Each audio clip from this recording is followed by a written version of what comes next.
The state's fix to the insurance crisis revealed. At what cost to you? We're getting answers. Releasing a sexually violent predator in Sacramento County, where the state now wants to place him. Thanks for joining us here at 10 o'clock. We've got a lot to get to tonight. I'm Hunter Sowards. And I'm Curtis Ming. We start with those costly California insurance premiums. Insurance companies dropping policies over the fire risk. State Farm, Liberty Mutual, Allstate, all thinking that doing business here in California is just too risky. Your reporter, Ashley Sharp, she is in Placer County tonight, getting us answers on what these new regulations mean for you. Ashley. Well, in foothill communities like here in Auburn and surrounding, they're facing what the state of California admits is an insurance crisis. In major new regulations announced today, the Department of Insurance thinks they've found the solution, but those opposing this say it comes at too steep a price.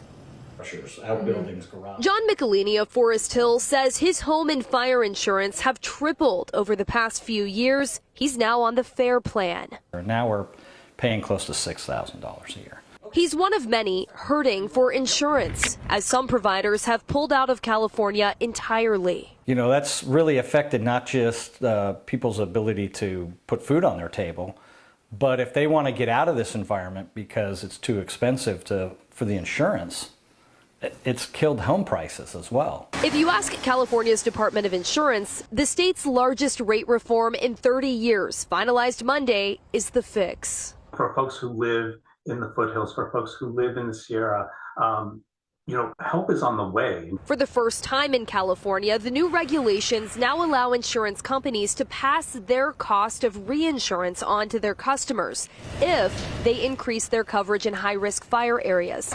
Reinsurance, in simple terms, is insurance for insurance companies, what they purchase to protect themselves from catastrophic losses during catastrophic events. Insurance companies, we think, are going to use this tool to write more policies.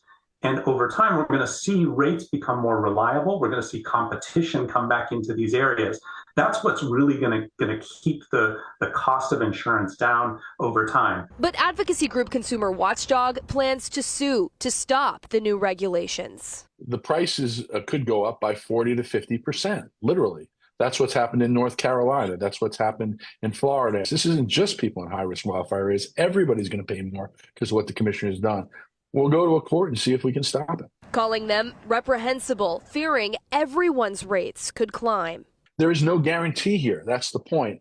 There is no quid pro quo. It's all about rate hikes with no guarantees of coverage. I took those cost concerns to the Department of Insurance. How can you know at this point confidently that this won't make everybody's rates go up really high? They're already seeing their costs go up right now under these existing outdated rules. Californians aren't getting anything out of our current regulations, and that's what's changing. Now, under these new regulations, these insurance companies will have to make their policies available to 85% of the homeowners in these higher risk communities like where we are right now. But that could take years. So what happens if they don't do that but still pass along these new costs to the consumer? I asked that question to the Department of Insurance, and they told me that won't happen, that they have a very strong enforcement arm of their branch, and that they will be holding these insurers accountable.